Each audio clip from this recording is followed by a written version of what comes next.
चिरां जिल्लानि बे मावखुलियाव दुलाराय बर' फरायसा आफादनि समायखिरा लानाय हाबाफारि बे हाबाफारिखौ जोङो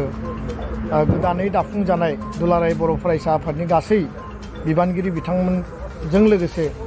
जोंनि गोबां जिल्लाफोरनि बाहागो लानायजों आरो दख'रानि बाहागो लानायजों जों मोजाङैनो जाफुंसार होबाय आरो बे समाव रौतानि बड'लेण्ड फोथाराव दुलाराय बर' फरायसा आफादनि 52थि जि बोसोरसालिया जथुम्मा बेयाव आजावजानाय थांखिफोरखौ जोङो फोरमायनो नागिरदों। आंजों लोगोसे एबसुनि लोगो आफादगिरि खोरोमदाव औवारि, लोगो आफादगिरि रोमदोन बसुमतारी, गाहाय नेहाथारि खनेन्द्र बसुमतारी आरो जोंहा सोलोंथाइ नेहाथारि सोमावसार बसुमतारी दङ आरो गोबां बिबानगिरिफोर दङ। गिबियावनो दुलाराय बर' फरायसा आफादा रौतानि जथुम्मानि गेजेरजों गोबांथार माखासे जोङो माहारि दानायनि थाखाय बा बर' हारिखौ गेरेमसा माहारि दानायनि थाखाय बड'फानि जि मोनसे आदर्श आरो थांखि बेखौ बिथा खालामनानै जोङो बेयाव थांखि आजावदों आरो बिनि गेजेराव गुबै थांखिफोरखौ आङो फोरमायनो नागिरदों। 2020 मायथाइनि 27 जानुवारियाव जालांनाय बिटिआर गोजोन गोरोबथानि जि दफा बे दफाफोरखौ 3 बोसोरनि गेजेराव जिखिनि मावफुंनानै होबाय बिनि थाखाय भारत सरकार आरो आसाम सरकारखौ जोङो स्पेसियेलि थेंक्स होदों, साबायखर बावदों आरो लोगोसे जोङो दाबि खालामदों आद्रा थानाय जिखिनि गुबै दफाफोर दङ सिमा बारायनाया आबुङै जानांगोन, कार्बि आंलंनि एसटि हिलनि इस्युआ रोखायै मावफुंजानांगोन, स्कुल प्रभिन्सियेलाइजेसननि जे खामानि बियो दाबो मोगथाङाव महर मोनाखै, हाबाफारिया जागायदोंब्लाबो आरो बेबायदिनो माखासे गोबां दफाफोर दंबावो। बे दफाफोरखौ गोख्रैनो 2024 मायथाइनि सिगां मावफुंनानै होनांगौनि थाखाय जोङो भारत सरकार आसाम सरकारखौ जोङो दाबि दैखांदों। नैथि बाथ्राया जाहैबाय जे आफादारि बिथिङाव जोङो थांखि लादों बे बोसोराव जोङो 10,000 गोदान बिबानगिरिफोर माने जेनेरेल मेम्बार सोद्रोमाफोर बे सोद्रोमाफोरखौ जों थिसनगोन दख'रा जोंनि कलेज आरो इउनिभार्सिटि पर्यायाव आरो बिनि थाखाय मोनसे सिस्टेम जों बानायनानै लादों आरो बेखौ जों उननि समाव फोरमायगोन। लोगोसेनो जोङो मोनसे माने मेलेमजिबिफोरनि सान्थौ सिबिर जोंनि दुलाराय बर' फरायसा आफादाव जायफोर बिबानगिरि दं बे गासैखौबो लानानै जोंनि बारग' बिबानगिरिफोरखौबो जों लिंहरनानै बिनि थाखाय मोनसे जोङो सावरायमेल जों लागोन आरो बियो सानबाबो जानो हायो, सप्ता खनसेबो जानो हायो। बिनि रडमेपखौ जों उननि समाव थिग खालामगोन। थामथियाव जाहैबाय जे mission skill and quality education गुन गोनां सोलोंथाइनि मावथांखिनि सायाव जों गोबां हाबा मावगासिनो दङ। बेखौ जोङो डाबल स्पिडआव खामानि मावगोन खारन 2020 निउ एजुकेसन पलिसिनि गेजेरजों 2023 देग्लाय बोसोरनिफ्राय आसामाव बियो आराम्भ जागोन आरो बिनि माखासे प्रिपेरेसन जोंहा मावनो गोनां दङ। लोगोसे क्वालिटि सोलोंथाइनि थाखाय बर' बिजों सोलोंथाइजों बेखौ लाबोनायनि जि मावथांखि बेखौ जोङो साक्सेसफुलि मावनो गोनांबा आरो गोबां खामानि मावनो गोनां जोंहा दंबावो। दा बेयाव जोंहा माखासे गोबां एकाडेमिक आरो काउन्सिलिं रिलेटेड गोबां हाबाफारिफोर दङ, बेखौ जोङो उननि समाव मावलांगोन। ब्रैथियाव जाहैबाय बड'फा मिशन फर सास्टेनेबल चेन्ज। बेयाव ड्राग्स बिनि हेंथायै जों हाबा मावगासिनो दङ आरो उन्दै बैसोआव हाबा जानाय जेखौ आसाम सरकाराबो इनिसियेटिभ हिसाबै दायो लाफैबाय आरो ड्राग्सनि सायाव एबसुआ हाबा मावगासिनो मानसि लांखारनायनि सायाव। दा बे बेलायाव दाख्लैबावै सप्तासे सिगाङाव उदालगुरि जिल्लानि सनायगाव आनसलिकनि सानै जोंनि एबसुनि मावथिखौ आनसलिकनि मावथिखौ देगारजों उदैयाव सुदों।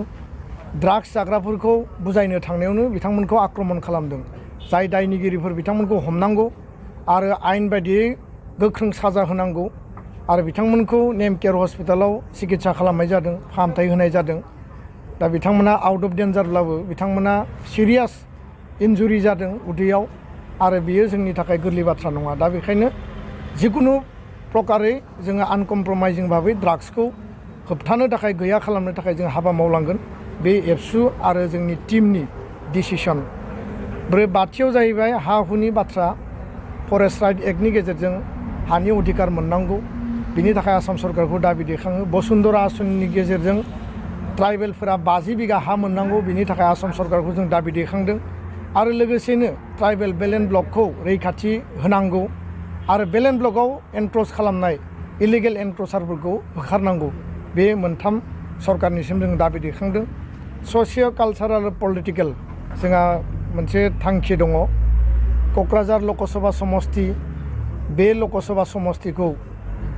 नैबे दा आथिखालनि जि delimitation process election commission of इन्डियानि गेजेरजों सोलिबाय थादों बेखौ थांनाय जि गोजाम ड्राफ्ट बेयाव डिरिजार्भ खालामनानै होदों आरो बेखौ जों मालाबाबो गनाया बेखौ जों कमप्रमाइज खालामा बेखायनो जोंनि बाथ्राया जाबाय स्पष्ट क'क्राझार लकसभा समस्तिया जेरैबायदि एसटिनि थाखाय रिजार्भ बियो बाहाल थानांगौ आरो बिनि थाखाय जोङो जि पर्यायाव थांनांगौ आयेनगत भाबै हाबा मावनांगौ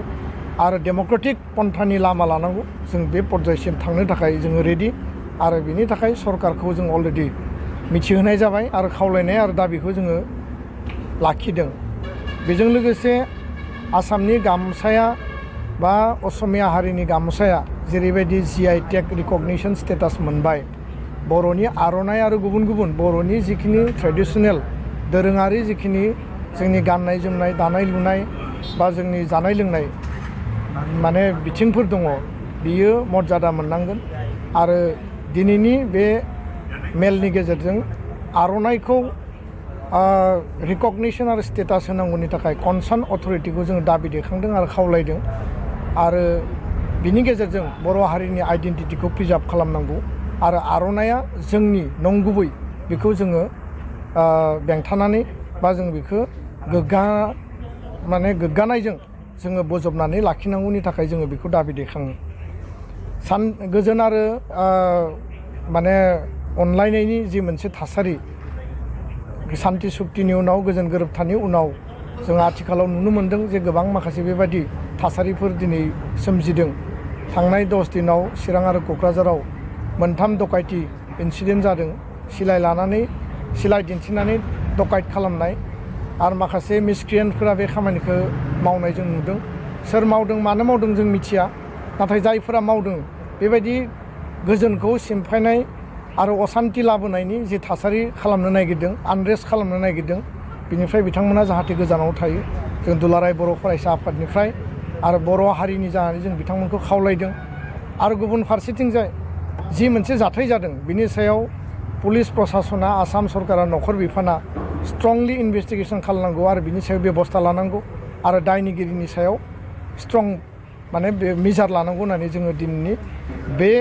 प्रेस मिटनि गेजेरजों खावलायदों बयनिबो जिउ आरो सम्पतिनि रैखाथि होनाया सरकारनि दायित्व